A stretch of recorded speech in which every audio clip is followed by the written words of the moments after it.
Hola Hugo, te saludamos Guillermo Curó, Nico Luca, Miriam Salinas y quien te habla Alejandro Alfie. ¿Cómo estás? Buenas noches.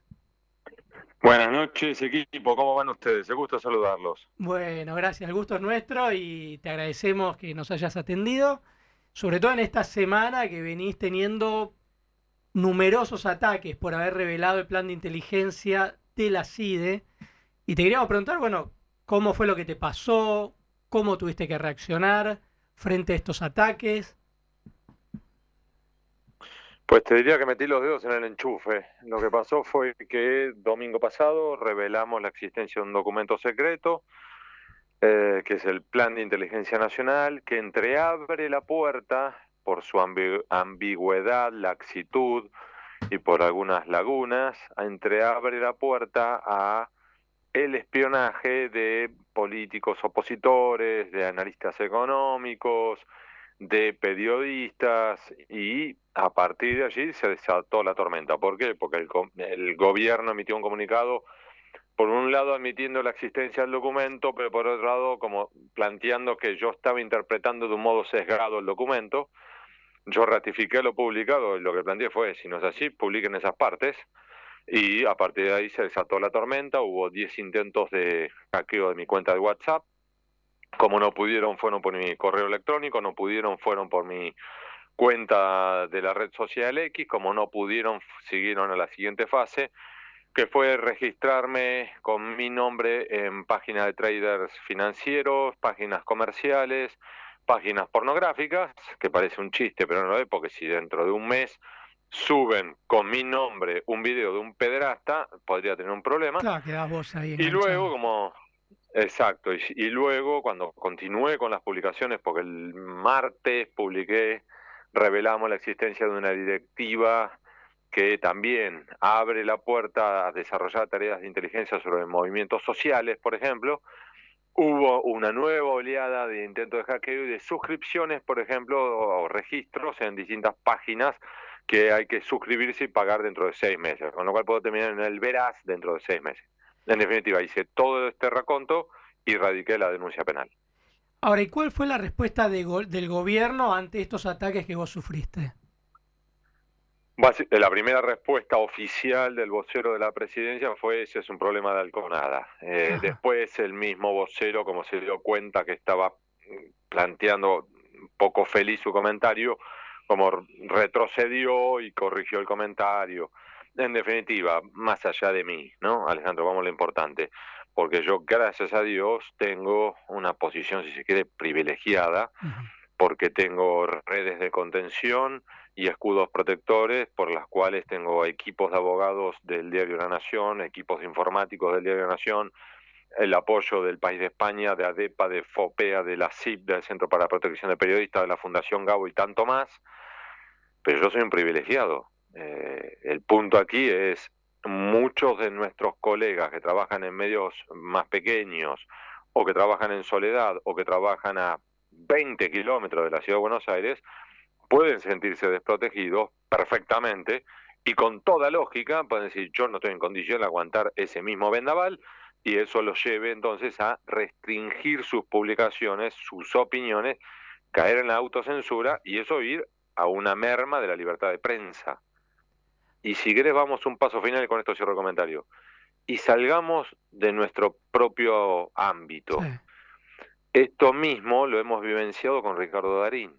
¿Cuántos analistas, políticos, economistas y ciudadanos comunes, ante este tipo de ofensivas que han registrado tanto Ricardo Darín como yo, van a pensar y decir: y yo no tengo ganas de esos problemas?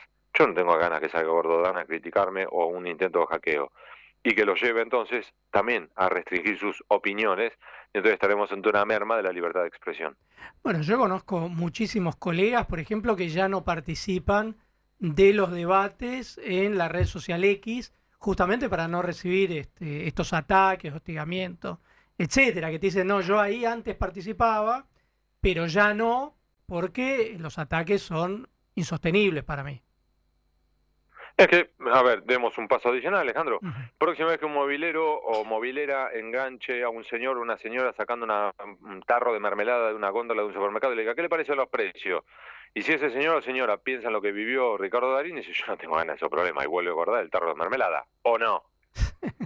Y Sí, entonces sí. ahí es donde vamos a ver un retroceso. Realmente parece una cosa menor, pero es un retroceso en la democracia. Cuando un ciudadano de a pie no puede expresar su opinión libremente, estás en una merma de la libertad de expresión. Bueno, y vos ponías el caso de Ricardo Darín. Es interesante porque él hizo el comentario en un programa de televisión, hablando, programa de Mirta Legrand, donde se hablan de muchas cosas, es decir, no fue algo que, no sé, él haya posteado en X un mensaje contra el gobierno. Él comentó que estaban más caras las empanadas y el ataque que recibió fue infernal. Es que otra vez, vamos a este punto adicional, Sí. Alejandro. Ale, cada uno puede expresar lo que quiera. Que si te gustan los días soleados o los días nublados o los días con lluvia o los días con nieve. Lo único que se trata de impedir es cuando uno hace una apología de un delito. Mm. Si no, si vos querés decir que a vos te encantan los días de lluvia, ¿cuál es el problema? Si vos considerás que el país está caro o el país está barato, ¿cuál es el problema? ¿Desde cuándo es que no podemos expresar nuestras opiniones? Bueno, pero eso Tan está sencillo claro como eso. que está ocurriendo, digamos. Bueno, por eso también es nuestro trabajo de exponer y publicar a veces situaciones incómodas y a veces nos toca bailar con ese tipo de situaciones. Porque por un lado, tenemos ciertas ventajas, nosotros que trabajamos para medios de comunicación más grandes, con escudos protectores, con respecto a otros que no tienen esas mismas oportunidades. Entonces, nuestro trabajo conlleva ciertos beneficios y ciertas responsabilidades adicionales. Alconada, ¿cómo estás? Guillermo Curó te saluda. Buenas Te- noches, Guillermo. Me gustaría preguntarte, voy a correr tu caso porque obviamente las consecuencias han sido mucho más serias y mucho más graves, pero vos que traías el ejemplo de Ricardo Darín, como puede ser también el de Lali Espósito, ¿por qué crees que sea un gesto en un recital o sea un comentario sobre el precio de las empanadas, tambalea de tal manera el piso de de quienes están cercanos o el oficialismo en sí mismo? ¿Por qué sucede que un comentario menor, si se quiere, cala tan hondo? Creo que esto lo hemos visto también en otros gobiernos, como durante el kirchnerismo, en los cuales hay una pugna, si se quiere, por un relato, una versión oficial de lo que se está viviendo, y todo aquel que pueda poner algunos matices, algunas sombras sobre ese relato oficial, terminan siendo cuestionados. En su momento, durante el kirchnerismo, lo vimos que incluso había una impronta trazada desde 678, una bajada de línea, del mismo modo que lo estamos viendo ahora con señores como el doctor Parissini, más conocido como el Gordo Dan, que también hacen ese tipo de cuestiones. Lo hemos visto también durante el menemismo, cuando recuerdan que estaba Guillermo Patricio Kelly con su programa en Canal 7 para los memoriosos. Es decir, hay eh, en ocasiones, no en todos los gobiernos, pero en determinados gobiernos, una prédica que se intenta expandir, difundir, y que todo aquel que no se adhiere a esa prédica incomoda. Entonces, cuando se trata de personas de preponderancia, de figuración pública, de reconocimiento público, como el señor Ricardo Darín o la señorita Lali Espósito, esas personas tienen una llegada mayor y a su vez eso hace crujir ese relato oficial. Esto lo hemos visto como periodistas profesionales múltiples veces en la Argentina y en el exterior. Es una pugna por el control de la agenda pública. Hugo, ¿cómo estás? Nicolás Luca te saluda. Buenas noches, Nico. ¿Cómo estás? ¿Todo bien? Esta semana tuvimos un nuevo recuerdo de hasta dónde puede llegar el periodismo cuando se compromete, avanza, investiga y no le importa hacia dónde vaya la investigación, con la confirmación de parte de la Corte Suprema de la validez de la causa de la ruta del dinero acá contra Lázaro Báez y 6 imputados más, acusados, sentenciados, condenados ahora. Eh, Cabe recordarle a la gente que cuando empezaron a aparecer todas esas investigaciones de parte del equipo de Jorge Lanata y de parte tuya también, venía el kirchnerismo de ganar por el 54% en primera vuelta. ¿No encontrás cierta contradicción entre el reclamo que se hace respecto de el periodismo, cómo se comporta el periodismo y al mismo tiempo la reivindicación de estar en contra de la corrupción? Sí, pero a veces a nosotros nos toca hacer contracorriente, Nicolás. Y, a ver, lo hemos visto también en otras circunstancias, ¿no? Cuando uno investiga el poder mientras que el poder es poder, Ujú. resulta un incordio. Esto como cuando vos te compras un autito 0 kilómetros y vos estás feliz y no tenés ganas que alguien te diga, vos sabés que me parece que está haciendo ruido la rueda delantera derecha. Le decís, papu, acabo de sacar el auto del concesionario, dame 24 horas de paz. Le decís, sí, pero te estoy avisando que hace ruido la rueda delantera, hay que mirarla. Y el otro te dice, no molestes. Y ese no molestes es esto, lo que nos pasa a nosotros. Entonces nos pasó que cuando publicábamos en distintos gobiernos sobre los ruidos que hace la rueda delantera derecha, y sí, terminábamos más en una discusión sobre por qué teníamos nosotros la mala voluntad en vez de mirar la rueda delantera derecha. Me está pasando, así como en su momento yo era en tiempos me acuerdo, en tiempos de la Rúa y demás, y también con el macrismo, que yo era un zurdito, después con el kirchnerismo yo era un facho, y ahora soy un agente británico. Fíjate en X, ahora soy un agente británico, es hermoso. Eso te estuvieron castigando, ¿no? Los trolls mileístas acusándote de agente británico. Eh, A ver, vamos a explicar por sí, qué. Cuando yo abordo y revelo algunas de las aristas más incómodas del plan de inteligencia nacional, y yo planteé, a ver, muchachos, si esto no es así como yo digo, publíquenlo. Y empezaron a plantear que no se puede publicar todo el documento porque incluye cuestiones secretas sobre las Islas Malvinas y el escenario antártico. Claramente lo que están hablando, claramente no vieron ese documento, no saben lo que tiene ahí adentro, pero bueno, da igual. Obviamente que mi trabajo profesional conlleva determinar qué podemos publicar y qué no. Y hay veces que no podemos publicar determinados tramos. Y si hubiera algún contenido que yo considerara que no debe ver la luz por razones de seguridad nacional, no lo publicaré, porque ya he optado por no publicar materiales en el pasado. Obviamente que lo que publico, lo que considero que merece ser publicado porque o considero que es cuestionable o inquietante, pero que al mismo tiempo no afecta a la seguridad nacional. Ejemplo, en su momento recibí infinidad de críticas porque no publicamos todos los Wikileaks, todos los cables secretos de la diplomacia norteamericana. Y cuando me decían el CONADA, ¿por qué no publica todos los materiales? Porque había material que no podía ver la luz. Ejemplo, hoy puedo contar, porque ya han pasado muchos años, que teníamos, entre otros, documentación, documentos secretos, cables secretos de la diplomacia norteamericana, que abordaban una operación con agentes encubiertos en la triple frontera para evitar un tercer atentado. En esos cables secretos aparecían los nombres reales y como agentes encubiertos de determinadas personas en el terreno. Si nosotros publicábamos esos materiales, esos hombres terminaban muertos en 24 horas y todo el operativo para evitar un tercer atentado volaba por los aires y afectábamos nosotros a la seguridad nacional de 3 naciones. Obviamente eso nunca lo publicamos. Así que sabemos cuándo tenemos que publicar y cuándo no podemos publicar. y Hay una diferencia ahí entre un periodista profesional y una persona que opina en el aire. vos esta semana, además de publicar el plan de inteligencia nacional de la CIDE, luego revelaste una directiva secreta de la CIDE para monitorear a grupos sociales vulnerables y leo actores no estatales que puedan capitalizar la creciente polarización política. ¿La CIDE investiga esto? ¿Qué hace? ¿Inteligencia interna? ¿Cómo es? A ver, lo que han escrito en este plan de inteligencia nacional es tan ambiguo que puede ser interpretado, como lo planteé en el texto del domingo, Sí. por la positiva o de manera inquietante. Por la positiva, a ver, podemos estar diciendo que serán sujetos, y así está estipulado en el plan de inteligencia nacional, serán sujetos de interés a los siguientes actores que pueden afectar o manipular la opinión pública en procesos electorales.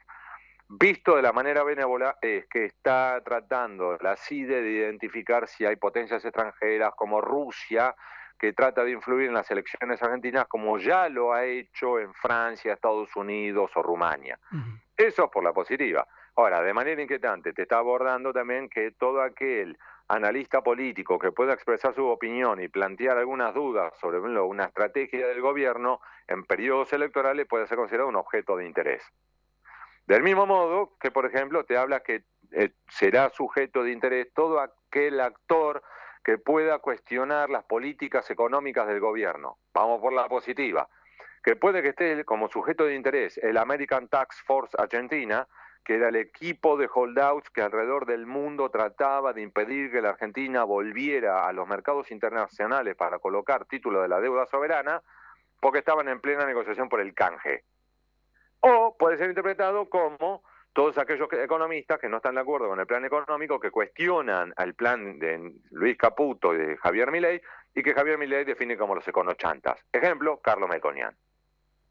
Ahora, y recién mencionabas el tema de los rusos, así que voy a aprovechar para preguntarte, porque vos el mes pasado lanzaste tu nuevo libro, que se llama Topos, la historia real de los espías rusos que tomaron Buenos Aires como base de operaciones.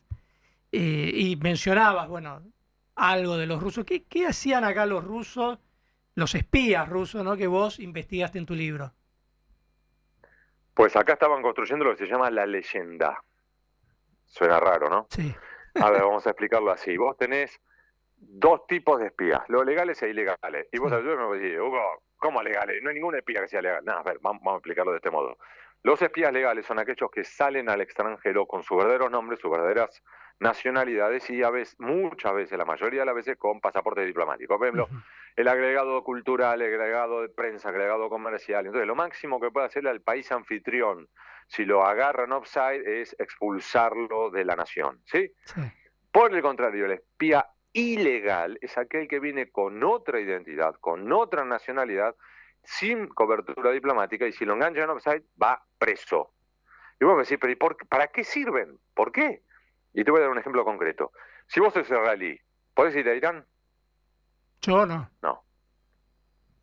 No Ah, podés ir a, no. si sos israelí, no podés entrar a Irán. Entonces, ¿qué tenés que hacer si sos israelí? Tenés que irte a otro país, ejemplo, Colombia, México. Y te vas a México y empezás, que trabajás en México, te casás en México, tenés chicos mexicanos, sacás la nacionalidad mexicana, pasaporte mexicano, empresa mexicana, y te vas a Teherán como empresario exportador de tequila. Y mientras que estás ofreciendo tequilazos en Teherán, empezás a tener las reuniones que a vos te importan para reportar a Israel. Esto lo hacen los israelíes, los cubanos, los estadounidenses, los alemanes, los ingleses, infinidad de potencias hacen esto para poder meterse en otros países. Rusia, lo mismo, vino a la Argentina, en el caso de estos dos, un hombre y una mujer, vivieron en la Argentina entre 2009 y 2022 para construir su leyenda, la fachada de que eran argentinos con pasaportes argentinos para después ir a Eslovenia y a partir de allí espiar en toda Europa. Eso sí, también espiaron en la Argentina. Y esos son los que después lo recibió Putin en un intercambio de prisioneros. Sí, no, es uno de esos ejemplos en los cuales la realidad supera la ficción. Porque yo te llevo a escribir una novela de que toda la historia terminó con Vladimir Putin dándoles un ramo de flores, y como los chicos que estos postas no sabían que sus padres eran rusos, ellos son argentinos nativos, no saben una sola palabra de ruso, Vladimir Putin al pie de la escalerilla del avión les dice en español, buenas noches. Y vos me le dirías en la novela y decís, Hugo, te fuiste de mambo. Bueno, esto pasó, esto es real. Hay algo, Hugo, cabe recordar, ¿no? Que todo lo que fue la serie de Americans es comprimir en un solo argumento todos los expedientes que fueron saliendo de un ex KGB que para conseguir el asilo diplomático para toda su familia en pleno colapso de la Unión Soviética se mandó a la embajada británica en Checoslovaquia. Y no le creían, y el tipo Correcto. empezó a entregar a lo largo de un año, empezó a entregar, y claro, lo que antes era un rumor y un mito, de golpe se dieron cuenta que era cierto, que efectivamente tenían dentro de Washington y dentro de Londres, tenían efectivamente a ciudadanos británicos y norteamericanos con familia, trabajando pero lo más campantes, y que en realidad llevaban a cabo tareas de espionaje. Estamos hablando de un programa que comenzó hace 100 años con la Checa, lo Ujú. heredó la KGB y ahora lo heredó el SBR, el Servicio de Inteligencia Ruso para el Exterior, que como vos bien decís, desarrolla y planta espías a veces durante 20 o más años. estos espías que yo encontré y reconstruí la historia acá en Argentina, estamos hablando que cada uno de ellos tuvo al menos, yo llegué a al menos 4 identidades. En el caso de él era Ludwig Hirsch, que después fue Wilhelm Machenbach, que después fue Martin Hausmanninger, que después fue Ludwig Hirsch. En el caso de ella fue Ana Judina, que después fue Matilde Achenbach, que después fue Mónica Mendoza, que después fue María Mayer. Con al menos las últimas 2 nacionalidades de cada uno estuvieron dando vueltas por la Argentina. Sí. ¿Quién lo hubiera dicho, no? Que un presidente de Rusia con los antecedentes que tenía Putin. Hay que recordar, ¿no? ¿Quién lo hubiera imaginado? Que un hombre que vamos a comenzó recordar para trabajando los en la oyentes. KGB, claro. Exacto. Que vamos a recordarle a los oyentes, porque la ironía de Nicolás y Mina es porque el señor Vladimir Putin llegó a ser teniente coronel de la KGB y también él fue desplegado en el extranjero, estuvo en Dresde, Alemania, en el momento en el que colapsó el muro de Berlín. Y acá en Argentina, o sea que yo estuve investigando un poquito respecto a los medios de comunicación rusos y hay cierta preocupación porque está RT, el canal Russia Today, que antes se llamaba, y aparte está Brix TV dentro de lo que es Extra TV. Y el año pasado desembarcó la radio rusa Sputnik. Es decir, que ya tenemos una presencia en los medios oficiales rusos fuerte en la Argentina. Pero acá hay una salvedad enorme para hacer. ¿Sabes dale. cuál es, Alejandro? Sí, Que ellos ocultaban ser rusos, claro, sí. jamás hablaban ruso, ni siquiera, y acá se van a reír todos a carcajada, ni siquiera cuando tenían sexo. Y vos decís, aflojá. Y vos, como corno, sabés que cuando tenían sexo no hablaban en ruso, porque aprendieron de sus errores. En 2010 hubo un operativo llamado Ghost Stories, historias de fantasmas, del FBI en los Estados Unidos, que arrestaron a más de 10 topos de este tipo en los Estados Unidos, y cuando los llevaron ante los tribunales federales de Estados Unidos, el FBI tuvo que mostrar qué pruebas tenían contra ellos. Entre otros, pasaron en las audiencias las escuchas que tenían con micrófonos plantados, por supuesto con orden de un juez federal competente, pero habían plantado micrófonos incluso en los dormitorios. Y pescaron a algunos de estos espías, mientras que tenían en la máxima intimidad, hablaban en ruso. Eso lo vio también en Moscú, se dio vuelta y a la siguiente generación de espías le dijo, ustedes estúpidos, cuando se van al exterior, ni siquiera en el momento de mayor intimidad van a hablar en ruso, ¿les quedó claro? O sea, estos son profesionales de élite. Sí, no, es interesante porque acá nadie tenía noción de que teníamos espías rusos que eran, los habían implantado como ciudadanos de otro país y que terminaron en Europa espiando y siendo detenidos justamente en esa red de espionaje ruso. Sí, acá hay que dividir las aguas en dos. La CIDE, Secretaría de Inteligencia del Estado, mientras que ocurría todo esto, estaba en plena pelea entre las facciones de Jaime Schiuso y de Fernando Pocino. Luego fue la muerte de Alberto Nisman, después fue la disolución de la CIDE, la creación de la AFI, para después el grupo Super Mario Bros. Con Mauricio Macri. Es decir, se les escapó la tortuga por completo.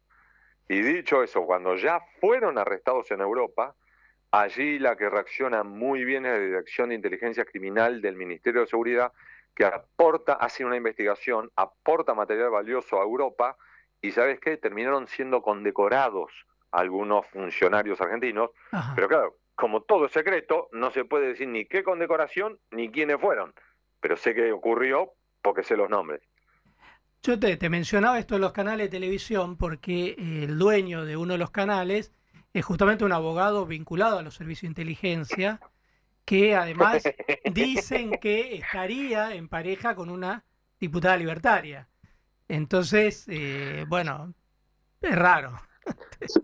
Se va poniendo interesante. Sí. Yo no digo el nombre porque la vez que dije el nombre, profesionales. después tuve que dejar de postear la foto de mis hijos en redes sociales. A ver, esto se pone interesante porque Sí. estamos hablando de profesionales que cuando ellos te dicen, por ejemplo, en el caso de él, estamos hablando de un señor que dijo haber nacido en Namibia, de padre austríaco, madre argentina, que después con su mamá se fue a vivir a Viena, donde la mamá argentina llamada Helga Tasch, que murió en 2010 en Viena, y después de eso él se vino a la Argentina ya con su última versión, y que acá pidió la nacionalidad argentina en base a esa mamá. ¿Sí? Sí. Todo lo que te acabo de decir, Alejandro, es todo mentira. Todo falso. No nació en Namibia, su padre no es austríaco, su madre no es argentina y no se llama Helga Taschke. Señor, señora que nos están escuchando en este momento, Helga Taschke es una chiquita argentina que murió a los 4 años de edad en 1947 y está enterrada en el cementerio alemán de la Chacarita. Tengo la foto de la lápida. Todo fue una gran mentira. Y nadie se daba cuenta. No. Y de hecho, así como te puedo decir eso, hay múltiples datos adicionales. Claro, pero estamos hablando de profesionales. Sí, sí. Entonces, imagínate, Alejandro, cuando yo iba y le contaba, por ejemplo, a la contadora de él, que en realidad ella había interactuado con un espía ruso. La respuesta, nah, la obstetra que atendió a ella. Y yo diciéndole, doctora, necesito, si usted me puede contar algo sobre esta paciente, sin vulnerar la relación médico-paciente, sin vulnerar el secreto profesional, pero lo que me pueda contar, sí, ¿por qué? Porque es espía rusa. Nah. Le digo, mire, doctora, yo le mando ahora el video de Vladimir Putin recibiéndolos en Moscú y hablemos después de eso. Claro, el impacto emocional de repente darte cuenta que estuviste lidiando con una espía moscovita. Que era la y misma que persona. todo lo que te contó es claro, que todo lo que te contó es mentira, de repente es un impacto emocional brutal. Vos te sentís vulnerado, te sentís engañado. Imagínate el funcionario que los casó. A ver, señor, señora que nos están escuchando. Estos dos, el hombre y la mujer, se simularon que se conocieron en Buenos Aires, que se enamoraron en Buenos Aires, que se casaron en Buenos Aires, y se casaron efectivamente en Buenos Aires. El pequeño detalle es que ya estaban casados en Rusia, con lo cual se volvieron a casar por segunda vez. Con lo cual, claro, cuando yo le informo esto al funcionario, el funcionario me dice, ¿pero yo qué quiere que haga? Yo digo, no, nada, simplemente le estoy contando. Entonces, imagínate el impacto para ese señor. Y para los hijos. Bueno, para los chicos fue brutal. Y ese es el motivo, Alejandro, por el cual yo decidí escribir este libro.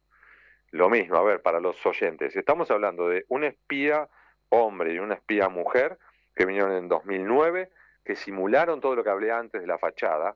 Y en ese recorrido ellos tuvieron acá 2 chiquitos. En 2013 a Sofía, en 2015 a Danielito. Y siempre los mantuvieron en la mentira. Lo cual en parte es lógico. A ver, Alejandro, si vos estuvieras desplegado en otro país con otra identidad, ¿le contarías a un hijo de 6 años? Y el riesgo que corres es después el chico se lo cuente a los amiguitos en el colegio.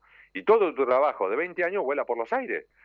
O a un hijo adolescente se lo contás. Y si ese hijo adolescente después se lo cuenta al novio o a la novia, y después que si se pelea con ese novio o esa novia, esa pareja, expareja, te prende fuego. Ahora, si al mismo tiempo, si no se lo contás, lo estás creyendo en una mentira. Y es lo que pasó. Entonces, para cerrar el comentario, ellos ya todo voló en pedazos, ya participaron en el intercambio más grande de espías desde el final de la Guerra Fría, están viajando a Moscú y el papá espía, es ridículo, no podría decir eso, pero bueno, el papá espía se sienta con el nene, la mamá espía con la nena y el papá le dice básicamente esto a Danielito: mi verdadero nombre es, el verdadero nombre de tu mamá es, su verdadero nombre es, estamos yendo a nuestra verdadera patria, que se llama Rusia, sacate la camiseta argentina, ponete la casaca roja, empezamos una nueva vida. Está increíble. El chiquito se largó a reír, claro, es más chiquito, y le dijo, papá, yo cuando sea grande también puedo ser espía. La nena que es más grande, claro, la nena que es más grande Registró, y más madura emocionalmente, se largó a llorar. Claro. Es de Americans, versión Buenos Aires. Sí, descubrir de golpe Irreal. que es toda una mentira lo increíble. que viviste para 2 niños. Es fuerte, pero también Claro, es para además la hay que- Argentina, ¿no? De haber tenido acá. Bueno, es que en esa línea es para reír a carcajadas por momentos. Porque, a ver, señor, señora que nos están escuchando, olvídense de James Bond. No tiene nada que ver, o al revés, el antítesis. Donde James Bond maneja un Austin descapotable, ellos trataban de pasar desapercibidos y se compraron el auto más vendido en la Argentina durante una década. El Volkswagen Golf Trend 1.6. Sin calcomanía, para pasar desapercibidos. Donde James Bond se ponía smokings, estos se ponían remeras lisas, con tonos pasteles, apagados. Donde James Bond iba a las fiestas y se pedía un martini o un gin tonic, estos no bebían. Donde James Bond se encaraba a la rubia más llamativa de la fiesta, estos trataban de pasar desapercibidos, porque el objetivo de ellos era ser un hombre y una mujer grises. Esos que pasan por delante tuyo en la vereda, oyente que estás ahora prestando atención, y a los 30 segundos te olvidaste de él. Eso es lo que ellos querían hacer. Hola, buenas noches, Hugo. Te quiero hacer una consulta. ¿Cómo se relacionaban ellos como padres en la sociedad donde se manejaban sus hijos, en el colegio, en el club? Bueno, ¿vos querés que la pudra toda? Ellos espiaron a los papás y mamás del colegio. Ah, bueno. Imagínate lo que era el chat de mami cuando contamos esto. Se pudrió todo, voló todo por los aires. A ver, para otra vez, ¿no? Vamos a contarlo. Sí. ¿Por qué es esto y cómo lo sabemos? Nosotros sabemos que ellos mandaron, ella en particular, mensajes encriptados a Moscú, por toda la investigación que hice y demás. En definitiva, ¿por qué? A ver, si ustedes, no para que me lo respondan al aire, pero cada uno lo pensará lo mismo que los oyentes. Si tuvieras que decir cuáles son los 2, 3 colegios más importantes de la localidad donde vos vivís, probablemente vos me decís, mira, acá es donde van los ricos y famosos, acá es donde van los funcionarios públicos y acá es donde va la supuesta élite de mi localidad, ¿sí? Bueno, Sí. esa misma pregunta también la respondieron los rusos, estos espías. Entonces, eligieron un determinado colegio, llevaron a los chicos y que los chicos después se hicieran amigos de quien quisiera. Ahora, ellos iban seleccionando a los padres y se acercaban a determinados padres, pero también madres, durante las reuniones de padres y a la salida de los colegios. Y así es como ella, por ejemplo, reportó a Moscú sobre 3 mamás en particular. Una trabajaba por una empresa petrolífera, otra por una empresa gasífera y la tercera por una empresa de insumos petroleros. Las 3, vaca muerta. Y cuando vos me decís, mira, Hugo, por ella es casualidad, viajaron a Europa, seleccionaron un colegio, seleccionaron a los padres y reportaron a Moscú sobre un determinado papá. ¿Quién? El titular de la agencia energética más importante de la Unión Europea. Eso es una estrategia. Hugo, una pregunta que cae de Maduro respecto de la cantidad de inmigrantes o residentes rusos que llegaron, sobre todo después del estallido de la invasión de Rusia a Ucrania. ¿Tuvo algún impacto esto o tuviste noción de algún impacto en la comunidad rusa, eso de que todo el mundo puede desconfiar de ellos de repente y alegremente? Sí, y lo lamento. Mm, ¿Por qué? Porque ese no era el objetivo buscado con este tipo de investigación. Yo no quería que miren con malos ojos a ningún tipo de inmigrante. No, estoy lejos de querer generar tipo de suspicacia porque tenés muchos inmigrantes que vinieron a buscar un futuro mejor para ellos y para sus hijos y en paz, sí. y tener paz. Entonces, yo por eso siempre remarco esto. La diferencia es que estos espías precisamente ocultaban ser rusos. Sí. Porque ellos lo que querían era generar aquí la leyenda, la fachada. Y vamos a aclarar algo, y esto no es por Argentina, porque tenemos indicios y datos, nombres, apellidos, de que esto mismo se desarrolló en Uruguay. Hay rusos que fueron a Uruguay. Hay uno, por ejemplo, una historia maravillosa, si quieren después les cuento, él se llama Juan Lázaro. Hay otro en Chile, más hay en Colombia. En Brasil se detectaron al menos 9. Hay en México, hay en Nicaragua.